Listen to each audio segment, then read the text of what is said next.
Okay, so I'm going to talk about some spoilers. It's weird to say spoilers because I'm just going to talk about a very famous historical event, but I've definitely watched historical documentaries where I didn't know how it was going to turn out, and I was on the edge of my seat, just like a TV show. So if you don't want anything spoiled and you don't want to know anything about Waco, don't watch this video because I am going to talk about just some basic historical facts. Okay, so the basic events that this mini-series walks you through is the ATF had this big standoff at Ruby Ridge where it went wrong and some people died, and the ATF, they looked really bad, they were worried about their own funding, so they said, look, there's this guy, David Koresh, he's leading this cult out in Waco, Texas. Now there's been rumors that there's children there and they're being mistreated, and they're also stockpiling guns. So if we go and we can do two things. One, we can say, look, we're protecting children. Who doesn't want to protect children? And two, look, we're saving potential the public from this horrible massacre that this crazed, almost terrorist group could commit with all these guns. Well, then the public's going to love us. We're all going to keep our jobs. We're going to get more funding. And then some also probably felt this desire to have a kind of redemption after the disaster at Ruby Ridge and kind of have a do-over, repeat history, but this time make the right choices and kind of, have redemption. And it's so interesting how sometimes a human desire to fix the mistakes in your past and to achieve redemption and do things right this time can lead to an even bigger tragedy as it did in Waco. And also it's fascinating, some people look at events like Waco and say, oh, that was the government trying to clamp down on independent thought and communes and different ways of living, but more likely it was just ordinary white-collar people who didn't want to lose their jobs and tried to gin up this controversy and make it more than it was so they would look important and relevant and just keep their basic 9-to-5 job. And it's very interesting, after Ruby Ridge, the ATF blamed the FBI blamed the ATF, and neither organization could really implement any policies, implement any changes, because to take any kind of accountability would be the same as admitting fault. And then the FBI would just point and say, hey, look, the ATF's changed their policies. That means they were at fault for Ruby Ridge and we were blameless. And we see a lot of issues at play that are as relevant then as they are now. And we see it with Black Lives Matter, where there's an issue with law enforcement when your response is always to escalate the situation and always show maximum force, because the only thing those people understand is force. And anyone who advocates for a more conciliatory approach, any kind of de-escalation, negotiation, well, they're maligned as soft, and you're soft on crime, you're soft on terror. So there's this inherent bias within law enforcement organizations towards belligerence and towards escalation.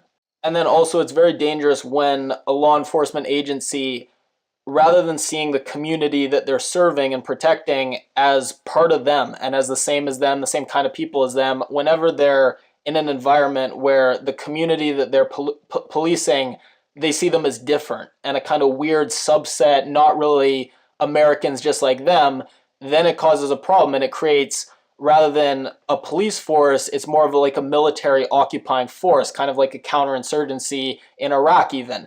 And whether that's white police officers or black police officers within a black community where they don't really identify with that community, or whether you see it here with a weird religious cult or with anti-government separatists, anytime that the people enforcing the laws, the people that they're enforcing, they don't really identify with them, it can cause real problems. Now, Michael Shannon, he's the actor who plays this government agent who has a conscience and sees the problem with what they're doing and tries to promote reform. And it's interesting, he's based on a real guy, and I think Michael Shannon just does a great job, just a phenomenal actor. I did a whole tribute video for his performance in Shape of Water recently. He was great in 12 Strong too. For me, he can just do no wrong, and this is one of my favorite roles as this kind of normal, all-American guy, but also conflicted and wanting to do the right thing. Very similar to the role he played in Freeheld, the movie that came out recently. I thought he was great in that. And the actor who plays David Koresh is Toby Kitsch. Now, most people know him as Tim Riggins from Friday Night Lights. It's just fascinating to see him in such a different role, and it's really interesting what they've done with David Koresh. Rather than this fiery, charismatic, passionate preacher, he's very quiet, soft-spoken. He has some charisma, but it's a very quiet, understated charisma, and it's interesting that they've taken this very controversial, larger-than-life figure and made him seem somewhat underwhelming even. He's weirdly laid back, live and let live, almost this hippie vibe, but I do think the actor is able to communicate this quiet intensity where when he says things like, sex binds us to the lower parts of our being, so therefore I've taken on the burden of sex for the good of the congregation, basically meaning he sleeps with all the women. He's able to make it sound like he almost actually believes it rather than just being an opportunistic sex addict. And there's a lot of stars on this show. Melissa Benoit, she's Supergirl. Macaulay Culkin's brother's on here. There's John Leguizamo. Now he is an FBI agent, or sorry, an ATF agent. He actually moves in next to this compound that Koresh has to try to spy on them. That's how the episode ends.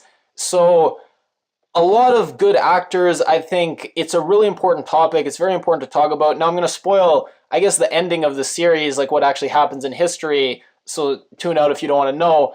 Basically, they raid the compound, there's this big standoff, and a fire gets started. Now there's debate on how it gets started. The government says, well, the Branch Davidians, the followers of this cult, they started the fire themselves because, they had these crazy beliefs and they thought it was going to send them to heaven.